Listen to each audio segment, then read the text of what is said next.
Hey everybody! Hello! We're live! Welcome out to the Borderlands 2 Game Club discussion. A little bit of tech issues, complete and total hard drive failure, not joking, and we're still up because thank goodness for laptops. So because of the power of love! That's right! And speaking of the power of love, we promised some of you viewers that we would have ice cream on stream, and so we are keeping our promise to do so. Because here's to you! Yay! When I checked a couple days ago, 122 subscribers. 122. Where we're at today. We haven't actually... When was the last time we streamed? Thursday? Thursday. Yeah, I think Thursday was magical. Yeah. So we are super excited to have over 100 of you guys subbing to us on YouTube. And so, as a thank you, we're eating ice cream on stream, I guess, to make you jealous or something. It's really good. It's horchata flavored, so if you want to eat along with us. Like, there are a few ice creams where So, I'm just like, oh. If you're watching this after the fact, pause the video, go get some ice cream, and eat it with us. Yes. Come on, son. Hey, it looks like we have Pre-Small in the chat, one of the folks who joined us for Borderlands 2, so that's fantastic. Excellent. So the primary players of Borderlands 2 this month was myself, Raging Churro, Cinnabuns, and Wrathful Strudel. We also had, I think once, Melancholy Danish joined us for a little bit. Yeah, I power leveled him up to a level, and then he came and joined us for the like one stream, and then like disappeared off the face of the planet, like going on vacation or something. But that was my job, was power leveling people. But we do have with us Eclair of Despair. She is going to be our moderator tonight. Kind of going through some of the questions. We would love to see interaction from you guys in the chat. Any questions or just any points that you guys want to bring up as we're talking, and she'll be pointing that out to us as well. So definitely talk to us, and we'll talk back, but not in the bad way that you do to like your parents or something. So maybe that though. I mean, maybe. I'm not promising we won't do that. So I guess without any further ado, let's just get started. Let's start chatting. Prismal, first of all, is just very pleased that we are finally eating our ice cream on stream. That's right, we did make some big promises. We really did. We follow through. Mm-hmm. So, yeah. Now my whole mouth tastes like horchata. This is the happiest I've ever had. Right? So, the first question we have in discussion is, what games is Borderlands 2 similar to? Well, I guess we can maybe hit up first impressions, right? Because that's just kind of like... did we do first? Oh, sorry. My bad. Yeah. I mean, only just because that's what's up on screen, right? So, first I can't even read. First, I will not say anything else. First impressions of the game. So, Claire, do you want to start? First impressions of the game? Because I feel like... We're both returning to the game. Yeah. So this is pretty much my your first question, time, and if I recall correctly, you had a wonderful experience playing the game. Yeah. So the reason I didn't join in the stream this time is because I really can't play Borderlands 2 without becoming very physically ill. So I chose not to participate this month. It's fine as a game. I'm not a huge fan of games where the drops are a big deal. I just don't think it's that fun for me. And I also don't enjoy being violently ill, so... When Claire is at a party and they bring out a piñata, she just leaves. She hates it. It's like, oh, it's all about the drops. It's not even about the hitting. Yeah, no. I like hitting the piñata, but once the candy comes out, I'm done. Done for. Care. Except for that legendary candy. I know, man. Starts glowing orange and she's like... Yeah. It's all just candy. We have to hit like 10,000 piñatas to get a legendary candy. It's not worth it. So yeah, I'm not a huge fan of first-person shooters. I'm not a fan of games where you level up your guns to ridiculous degrees, and I'm not a fan of being motion sick. So it's just it's not really my thing. So to piggyback off that, I do in chat. Borderlands 2 several times inspired the F word, which of course I'm referring to the word farming. Right. If you can talk about farming in a game, that is a huge turnoff for me. I do not like farming. It's the opposite of fun. Yeah. But that's not my first impression. No, for me, first impressions of the game, I never played it before. I know lots of people who have. So I kind of went into this thinking, oh, it's like first person. I honestly had no idea like what the genre of the game was outside of like, it's a shoot 'em up kind of game. So I'm traditionally really terrible at first-person shooter games, but for whatever reason, I still play them anyway.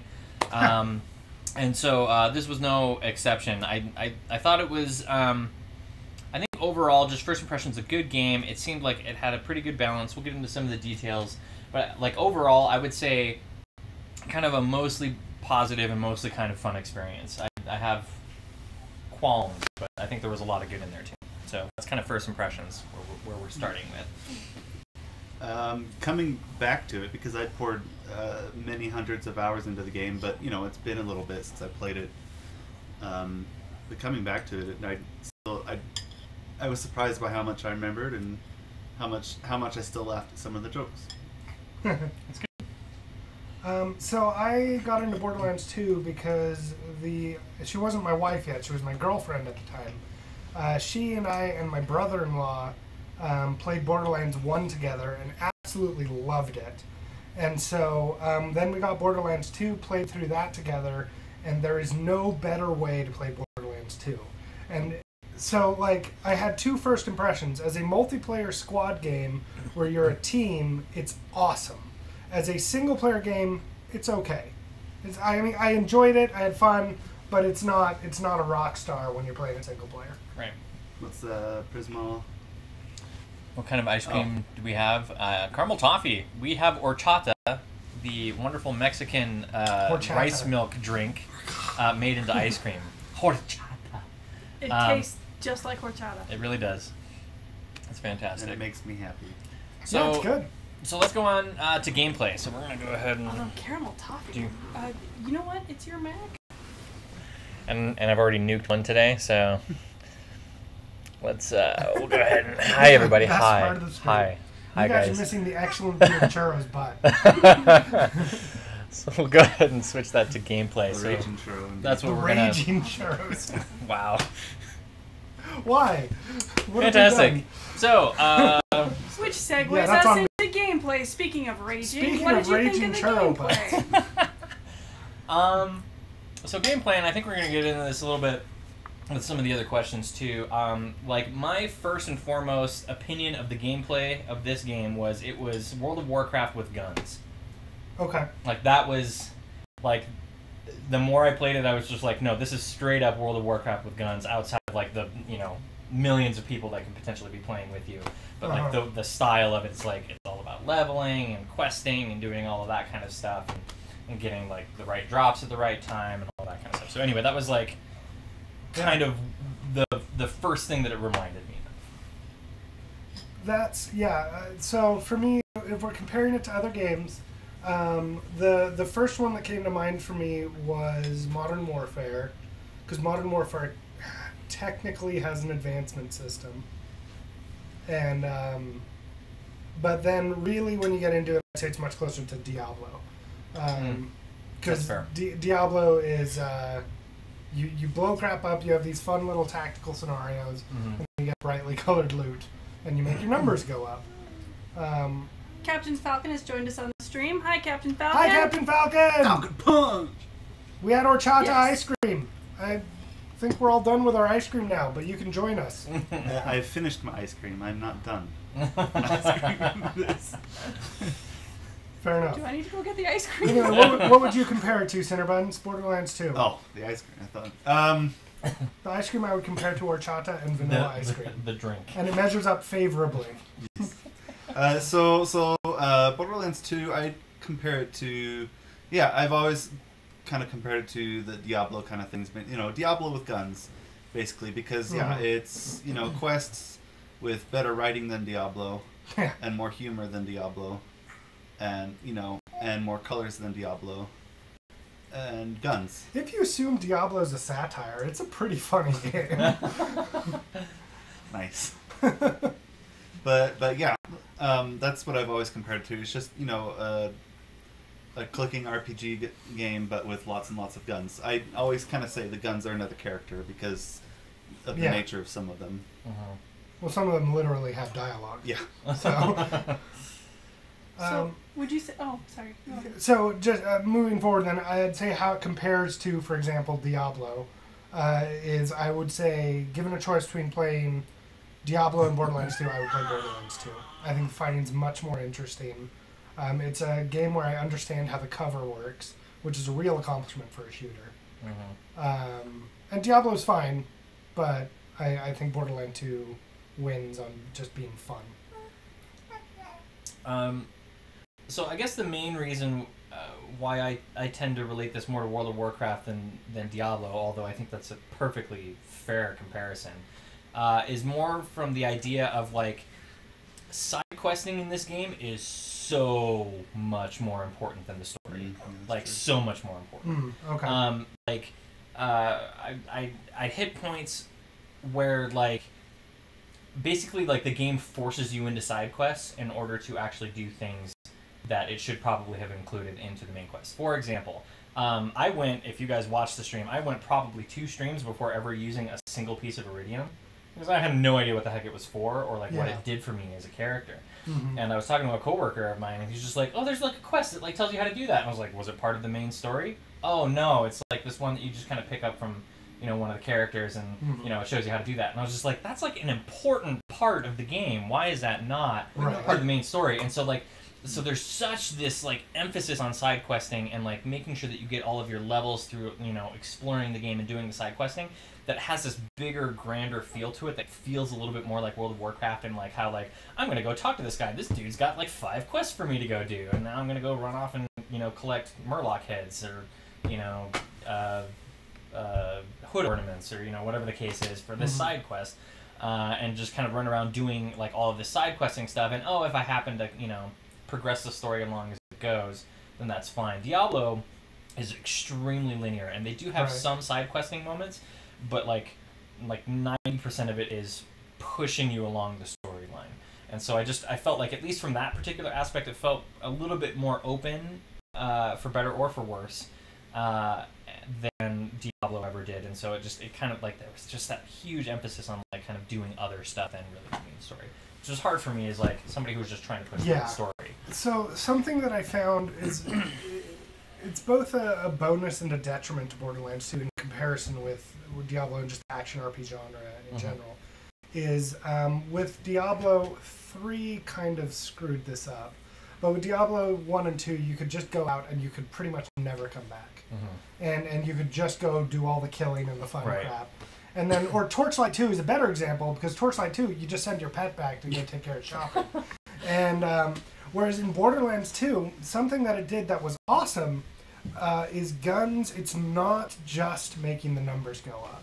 Your decision is much more sophisticated than that, because there's a matrix of numbers, and then you also want your, I call that your damage portfolio. You want to have a diverse damage portfolio. Because if you just had iridium attacks, then you're not getting the benefit. Or was it slag? Slag. And so you wanted like different elements, etc. The downside of that is it made it harder for me to watch Futurama and play Borderlands 2 at the same time. I'd have to actually like, when I went to do inventory management, I'd have to pause Netflix and go manage my inventory, which the way I play these games, that's a downside for me. But how dare they make your guns more interesting and hard to choose? And honestly, like I kind of felt that being kind of the detriment too, because like you pick up this like one really super awesome gun and it happens to have like an elemental effects that's just like not actually good for you. Or like a clip size 1. Like, and you're just like, oh gosh. And so unless you're Necromancer, then clip size 1 is great. But yeah, so it just kind of made like that feeling of like, oh, I just got epic loot kind of diminished a little bit, because it's just like, oh, I got this sweet gun, but now I'm fighting nothing but mechs, so I got to go to my level 13 teapot, even though I'm fighting level 22 stuff, you know, like because it's the only corrosive gun that I've seen in I don't know how long, you know, and so it kind of the way that it tried to shoehorn in certain parts of the gameplay just felt difficult as a new player, I guess is the way to put that. Speaking of necromancers and guns, did you guys have a favorite class to Necromancer. play? Necromancer with an M. There is mechs, not people. Excuse me, Necromancer. Yeah, the Necromancer. Get out. It has been a long time since I have played that game. Well, it's expansion too. You've probably never seen the Necromancer. Yeah. I accept, because I haven't had that class. So for me, when I first played through with my wife and brother-in-law, I played as the Gunzerker, and that's only because my brother-in-law insisted that he got to be the Zero. And the Gunzerker is boring. Oh man, it's a boring class. Yeah, you just mention that. I just stand out in the open and shoot everything. Zero, I loved playing the Zero as a melee attacker. As sniper, he was probably fun, but I never got into it. I power leveled a Siren and a Psycho, and I liked the Siren a lot. The Psycho was but I think my winner is going to be the Zero. So I agree about Gunzerker being just freaking boring. Yeah. And it never really felt special, right? And so, like, when you have this special ability, it's just like, now I've got 2 things to blow people up with. Whoa, oh crap, I ran out of bullets on that one. Most shooters let you do anyway, yeah, now I do as a special. Yay. And so I, as you may have noticed during the stream, I think it was after the first one, or... Yeah, you were Gunzerker for the first stream, at least. And then I think after that, I was just like, I need something else. And then, like, you guys in chat were like, you should play Siren. I was like, okay, I have no idea what that means. And so I made dinner runs, power level me back up to kind of where we were at previously. So that way I could just be like, and now I class switched, guys. Hey, here we go. Yeah. And then we reminded him to use his defining ability. Yeah, so that's another topic in a little bit. But yeah, so it was just... Siren was okay. It got cooler as it went on, but it was, I don't know, like, out of the 2 classes, like, just kind of, you know, feeling different from any other kind of class, like the feeling that I had from playing the Gunzerker, switching over to Siren, like, it didn't feel very different, because it was still so heavily focused on the guns and what the guns were doing, right, that it was just difficult. And, like, I never got to max level, so I never got to max level. I still am not, and that probably makes a huge difference, right? But, like, it kind of sucks to have to wait to, like, be max level to really be able to feel a character all the way through. And you know? I think they make a critical mistake that you have to get to level 5 to get your ability. Yeah. I think you should start the game, they're like, look, this is how we're different than other games. Yeah. So yeah, I agree with you. Yeah. Because the Zero, the assassin whose name is Zero, he only really gets fun once his melee attack starts really taking off, and that's around level 20 that he starts to get competent with his melee. Yeah. And that was, I was upset that there's this awesome game hiding behind a sort of vanilla game. Yeah. And Horchata game. Yeah, an horchata game horchata. hiding behind the vanilla game. Right. And I think that, I mean, like, games like this are often that way. Like, they don't, like, the game doesn't really technically open up until you hit a max level, until you can fill out an entire, you know, talent tree or whatever the case is, to really kind of get the flow of it. So, for instance, going again back to Diablo, which I played a lot of, like trying to, like, judge the game off of being, like, a level 30 character when max level is, like, 70 is stupid. So I get